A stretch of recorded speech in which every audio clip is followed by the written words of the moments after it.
Polda tangkap ratusan perusuh di Jawa Timur.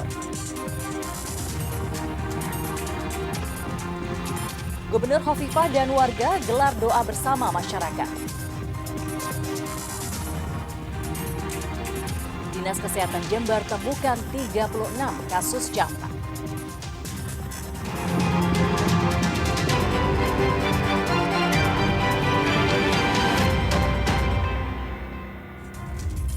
Halo saudara, apa kabar Anda hari ini? Kompas Jatim kembali hadir ke hadapan Anda. Selain 3 informasi utama tadi, tim redaksi kami telah menyiapkan sejumlah informasi penting dan inspiratif lainnya untuk Anda. Bersama saya, Firjianti Kusuma, kita jelang Kompas Jatim di Kompas TV Independen Terpercaya.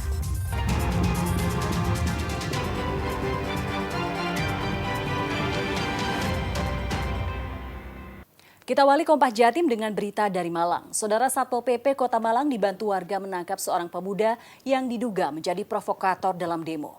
Selanjutnya terduga pelaku provokator diserahkan ke Mapolresta Malang Kota bersama bom molotov yang sempat terbakar saat dibawa pelaku.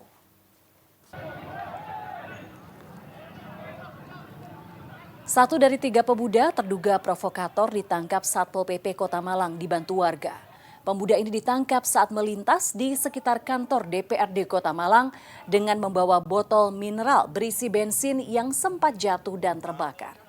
Pemuda ini dibawa ke pos Satpol PP. Turut disita barang bukti bom molotov yang sempat terbakar. Pemuda ini kemudian dibawa ke Mapolresta Malang Kota untuk diinterogasi.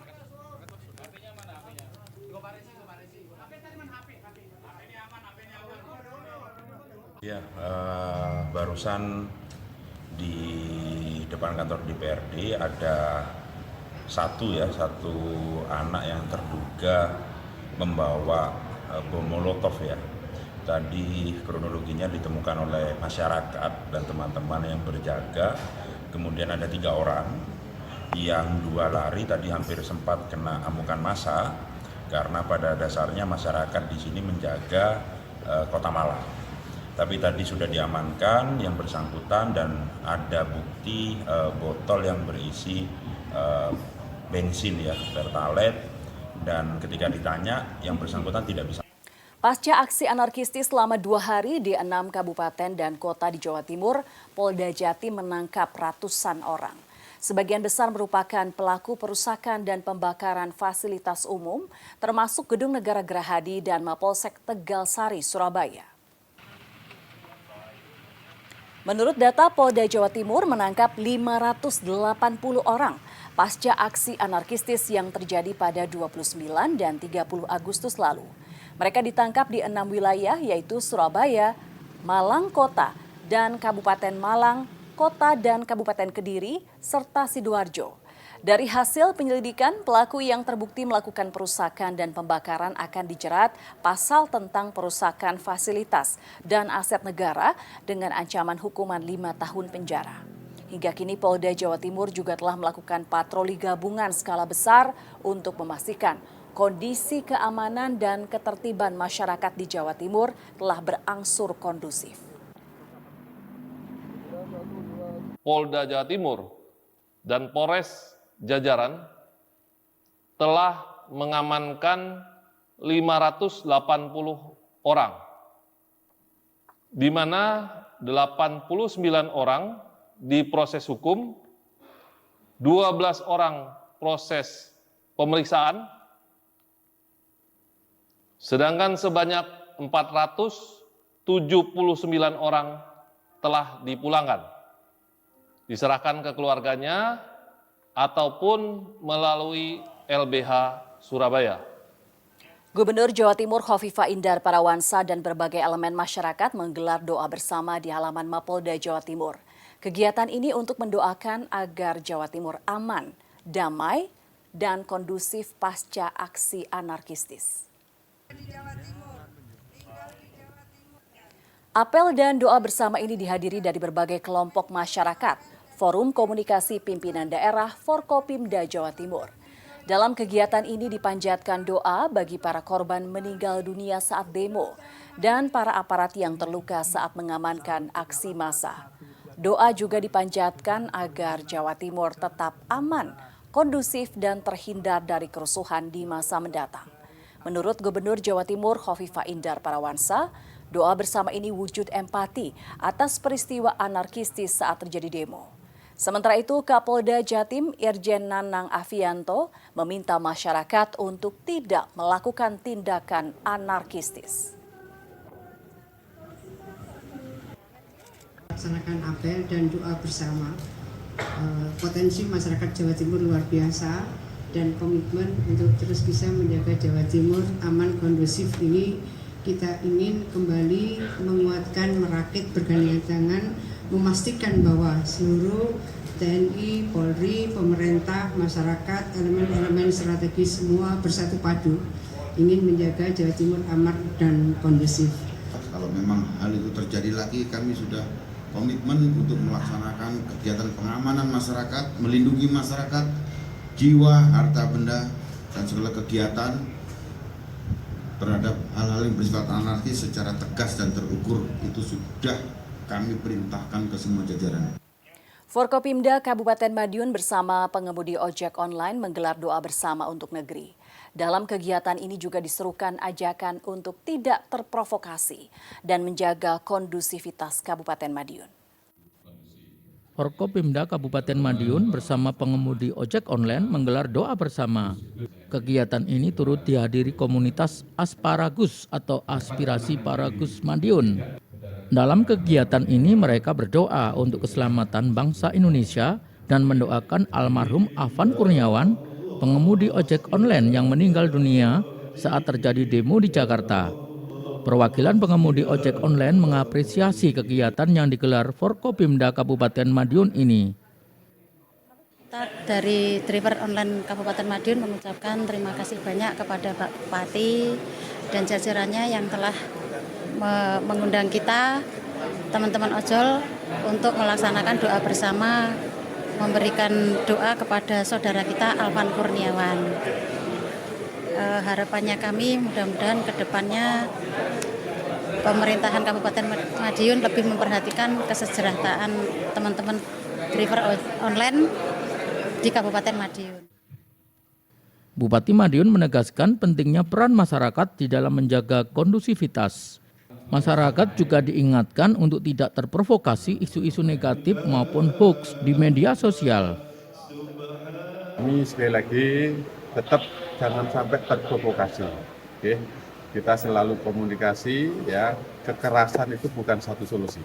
Ya, solusi kita adalah bermusyawarah, ya, bersilaturahim, termasuk kegiatan seperti malam hari ini.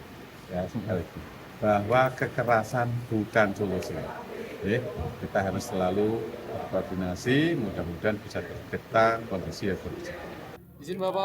Usai doa bersama, pemerintah Kabupaten Madiun memberikan bingkisan sembako kepada sejumlah pengemudi ojek online. Doa bersama juga menjadi momen untuk memperkuat kebersamaan dan rasa peduli terhadap sesama. Imam Iswanto, Kompas TV Madiun, Jawa Timur. Saudara, kerusakan pada kantor DPRD Kota Madiun akibat aksi demo anarkistis mulai dibenahi. Sejumlah coretan vandalisme pada pagar gedung DPRD turut dihilangkan menggunakan cat. Kantor DPRD Kota Madiun diperbaiki pasca dirusak aksi pendemo anarkis. Selain itu, sejumlah fasilitas umum juga dibenahi. Coretan vandalisme yang ada pada pagar luar kantor DPRD turut dibenahi menggunakan cat. Menurut Wali Kota Madiun Maidi, selain kantor dan fasilitas gedung DPRD, gedung pemerintah kota yang rusak segera diinventarisasi agar segera diperbaiki dan dapat difungsikan, sehingga pemerintahan berjalan sebagaimana mestinya. Masyarakat diminta untuk tetap bersama menjaga situasi dan kondisi agar kondusif dan tak mudah terprovokasi ajakan berbuat anarkis. Insya Allah mulai besok sudah bisa digunakan karena apa? Tempat ini adalah tempat untuk proses pemerintahan. Jadi pemerintah tidak boleh berhenti, pemerintahan harus berjalan. Semua dewan juga harus ini digunakan. Saya kira sudah masih bisa digunakan, tidak apa-apa. Kerugiannya hanya pagar, sama kaca, ya itu aja. Dear Indonesia, mari kita saling jaga. Let's take care of each other. Mari kita saling jaga. Let's take care of each other.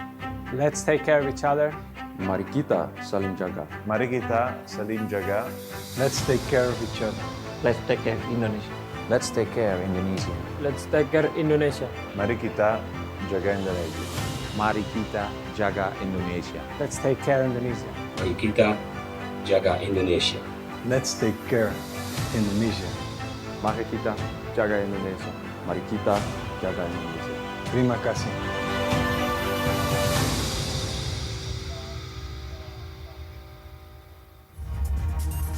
Ayo mari saling jaga, ciptakan kondisi kondusif dan jangan termakan provokasi.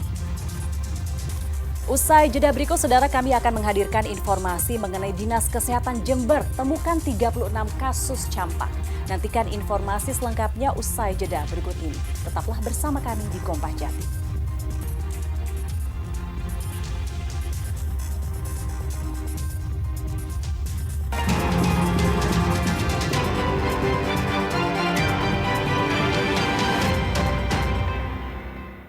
Dinas Kesehatan Kabupaten Jember menemukan 36 kasus campak tersebar di 7 kecamatan dari 31 kecamatan di Jember. Program imunisasi gratis gencar dilakukan agar penyebarannya tak bertambah luas. Sepanjang tahun 2025, Dinas Kesehatan Kabupaten Jember mencatat sebanyak 36 kasus positif campak yang ditemukan dari 148 kasus terduga campak. 36 kasus campak yang menimpa warga telah mendapat penanganan khusus dan pengobatan, pemberian vitamin A, dan penguatan daya tahan tubuh. Semua pasien yang sembuh dan berangsur pulih tersebar di 7 kecamatan dari 31 kecamatan di Kabupaten Jember. Seluruh pasien telah mendapatkan penanganan, namun untuk kewaspadaan dan mencegah penyebaran meluas, Dinkes gencar melakukan imunisasi dan pemeriksaan kesehatan gratis terhadap warga. Identifikasi ada 140 lebih diduga campak, tapi secara laboratorium positif adalah 36. Nah, 36 itu tersebar di 7 puskesmas. 7 puskesmas ada di Sumber Baru, Ombos, Gowono, kota ini ada di Sumber Pakem. Nah, ini kami akan melakukan lagi pendekatan kepada keluarga, nantinya akan diimunisasi. Kemudian itu sekarang dilakukan pengobatan secara intensif di puskesmas maupun di rumah sakit. Ciri-ciri campak biasanya ditandai dengan demam tinggi, ruam merah mirip cacar hingga muntah, dan penyakit ini bisa menular melalui udara maupun kontak cairan tubuh, serta tidak hanya menyerang anak, tetapi juga orang dewasa. Hernawan Mustika, Kompas TV Jember, Jawa Timur. Pemerintah Kota Surabaya gencar melakukan imunisasi campak pada anak dan sosialisasi melalui Posyandu Keluarga atau Posga. Kegiatan melibatkan kader Surabaya Hebat dan RT RW secara jemput bola terjun ke rumah warga menekan penyebaran campak. Program Posyandu Keluarga Cegah KLB Campak salah satunya berlangsung di RW 04 Tenggilis Mejoyo, Kota Surabaya. Pengurus RT RW hingga kelurahan menggencarkan sosialisasi hingga imunisasi pencegahan penyakit campak di lingkungan masyarakat. Tidak hanya di Posga, petugas kesehatan dari Puskesmas juga mendatangi satu persatu rumah yang terdata memiliki anak usia imunisasi campak. Langkah ini sebagai upaya pencegahan terjadinya penyebaran campak. Kegiatan ini juga diperkuat dengan surat edaran wali kota tentang peningkatan kewaspadaan dan pencegahan penularan campak di Kota Surabaya. Giat Posga yang dilakukan door to door ini mendapat respon yang positif dari warga karena mendapat perhatian khusus terutama untuk kesehatan ibu dan anak. Dan kali ini adalah yang lagi sedang di-up lagi adalah tentang bias. Bias adalah imunisasi campak. Selain bekerja sama dengan puskesmas dan sekolah, jadi setiap sekolah kelas 1 itu wajib sudah diimunisasi campak.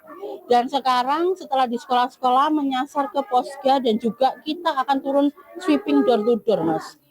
Ini anak udah usia berapa sekarang? Anak saya kebetulan sudah usia 27 bulan. Untuk imunisasi sudah lengkap? Sudah lengkap, ya karena itu kan penting ya untuk mencegah sakit pada anak. Jadi akan lebih baik mencegah daripada mengobati. Informasi lainnya, ribuan siswa tingkat SMA sederajat dari berbagai sekolah se-Indonesia beradu kreativitas mendesain dan merancang situs atau website sekolah. Tak hanya unjuk kreativitas di ruang digital, para siswa juga mengikuti pelatihan copywriting, kecerdasan buatan atau AI. Sebanyak 1.272 pelajar dari 318 tim sekolah berpartisipasi dalam kompetisi Jagoan Hosting Infra Competition 2025. Ajang yang diselenggarakan oleh Jagoan Hosting bersama Kementerian Komunikasi dan Digital ini bertujuan mendorong potensi siswa, terutama dalam pemanfaatan desain website hingga maksimalisasi penggunaan kecerdasan buatan atau AI dalam kehidupan era modern. Peserta ditantang untuk merubah dan merancang website sekolah masing-masing agar lebih variatif, inovatif, efisien, dan teknologinya bisa selaras dengan kebutuhan sekolah. Namanya lebih ke kreativitas teman-teman siswa untuk bagaimana mereka mengutilisasi websitenya sekolahnya mereka. Jadi bagaimana websitenya sekolah itu bisa semenarik, bisa seefisien, dan teknologinya bisa selaras dengan kebutuhannya sekolah. Karena setiap sekolah itu kan kebutuhannya sendiri kan. Ada yang mau fokus ke PPDB misalnya, atau fokus memang untuk generate lead supaya banyak yang masuk ke sekolahnya, seperti itu.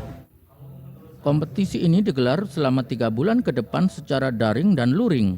Peserta akan didampingi untuk belajar dasar copywriting hingga memahami bagaimana situs bisa terindeks Google dan mesin kecerdasan buatan. Kesulitannya yang kalian rasa apa selama ini untuk membuat website sekolah sendiri? Konsepnya sih. Boleh diceritakan kenapa konsepnya? Karena kan ya kita harus cari dulu apa masalahnya dari website sekolah ini itu apa yang kurang, apa yang masih belum ada gitu. Terus kita tambahin ke desain website yang mau kita buat. Kompetisi yang merupakan bagian dari kolaborasi industri dan pemerintah ini bertujuan untuk mendorong literasi digital menengah, mengenalkan lebih dalam kepada masyarakat, khususnya pelajar, terkait keterampilan coding atau pemrograman komputer, keamanan cyber, hingga desain fungsional situs secara gratis. Alfian Rahman, Kompas TV Surabaya, Jawa Timur. Saudara, komunitas pecinta burung perkutut di Kota Madiun melestarikan tradisi memelihara perkutut. Salah satunya dengan menggelar lomba kicau burung perkutut. Diharapkan tradisi yang memiliki nilai kearifan lokal ini juga menjadi sarana bersilaturahmi para pemilik perkutut. Lomba kicau burung perkutut di halaman Detasemen Pembekalan dan Angkutan atau Denbekang di Kota Madiun berbeda dari biasanya. Karena tidak hanya dihadiri pecinta perkutut dari Jawa Timur, namun juga dari beberapa wilayah di Jawa Tengah. Selain lomba, kegiatan ini menjadi ajang silaturahmi antar pecinta perkutut lokal serta upaya dalam melestarikan budaya. Kegiatan ini memiliki kelas beragam, mulai dari poin 250, 300, 50 sampai 100, lokal alam, campuran bebas, kelas hingga lokal ternak. Ini membuktikan jika perkutut masih dapat dilestarikan. Yang dari Jawa Timur itu dari Pasuruan, Surabaya, kemudian Kediri, Blitar, Nganjuk, Tulungagung, Trenggalek. Untuk lokal sini Madiun juga banyak pesertanya. Itu yang kami sampaikan. Ini untuk kelasnya yang dilombakan apa aja? Kelasnya ada beberapa kelas, yaitu diantaranya kelas poin 250, kemudian 300, kemudian ada lokal alam, kemudian lokal ternak, campuran bebas, kemudian lokal ternak, poin 50 sampai dengan 100. Jumlah peserta terbilang banyak. Panitia telah mengeluarkan tiket untuk 72 gantangan dengan 7 sesi penilaian. Totalnya ada sekitar 490 peserta dari Madiun dan berbagai daerah lain. Burung perkutut diyakini memiliki nilai filosofis dan budaya yang tinggi. Hobi memelihara perkutut dipercayai sebagai upaya menjaga kearifan lokal sekaligus memberi nilai ekonomi bagi pemiliknya. Dalam lomba, penilaian hanya difokuskan pada suara atau gacoran perkutut. Panitia menyiapkan berbagai penghargaan mulai dari tropi hingga sangkar perkutut bagi pemenang. Sejauh ini memang kita kembali ke feedback dari uri-uri budaya, jadi nilai luhurnya. Jadi perkutut ini membawa nilai tersendiri bagi perawatnya. Ya, sejauh ini dari apa yang sudah ada pada primbon-primbon, bahwa perkutut disebutkan juga sebuah hewan peliharaan yang mempunyai keistimewaan. Jadi mungkin dari hal yang demikian ini bisa menjadi tradisi yang tetap kita jalankan secara berkesinambungan. Dengan antusiasme peserta dan kepedulian untuk melestarikan perkutut, diharapkan tradisi dan kearifan lokal ini dapat terus terjaga dan berkembang. Tim Liputan Kompas TV, Madiun, Jawa Timur. Melihat keunikan kafe berkonsep ribuan boneka akan kami hadirkan usai jeda berikut. Tetaplah bersama kami di Kompas Jatim.